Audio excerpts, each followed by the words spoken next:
3-4 বছরে এই পর্যন্ত আইছি। আবার নিজের আমার কিছু ইনকামের টাকাও আছে।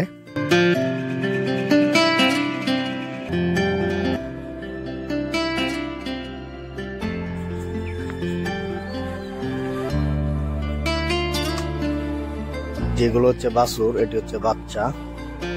তো এই যে এটা হচ্ছে, এটার ঘরের হচ্ছে এই যে দুইটা হয়েছে আলহামদুলিল্লাহ। 1 নাম্বার, 2 নাম্বার, এই যে 3 নাম্বার, ঠিক আছে। এই যে 4 নাম্বার, এই যে একটা দেখতে পারতেছেন 5 নাম্বার, এই যে একটা 6 নাম্বার। এই যে এইগুলো।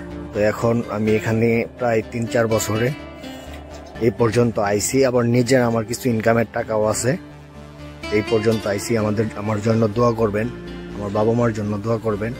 আর এই যে এখানে গরু পালার লাভ কি? গরু পালার লাভ হচ্ছে ভাই, এই যে দেখেন, এই যে বড় গরুটা দেখতেছেন, এটা কিন্তু 6 নাম্বার গরু ছিল। আর এই যে ওই গরুর বাচ্চা কিন্তু এই যে এটা, ঠিক আছে। আবার দেখা গেছে যে আপনার এই যে ওই পাশে যে লাল গরুটা দেখতে পাচ্ছেন, একদম টকটকা লাল, যেটা এটার বাচ্চা হচ্ছে ওই যে ওইখানে যে ওই দুইটা, ঠিক আছে। তো এই যে সব বাচ্চা যে বাই দেয়, মানে একটার পর একটা লাভ আছে। তাছাড়াও আপনার এই যে দেখেন, এই যে এখানে যে ইয়াগুলো দেখতে পারতেছেন, এটাকে আমরা গোবর বলি, আপনারা কি বলেন জানি না, ঠিক আছে। যে এটাকে আমরা গোবর বলি। এই যে গোবরটা দিয়ে কিন্তু পরে রান্না করার ইয়া হয়, মানে এগুলো আমরা মুইট্টা বলি, আমরা গ্রামের ভাষায় মুইট্টা বলি। আপনারা কি বলেন যদি আপনারা জানা থাকে তাহলে একটু কমেন্ট করে জানান, ঠিক আছে। আর এটা হচ্ছে আমাদের সবুজ শ্যামল, আমাদের গ্রামের যতগুলো মানুষ আমরা বসবাস করি সবার ধান ক্ষেত।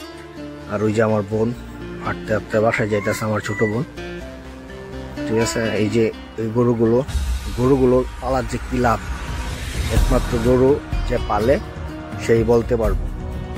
আর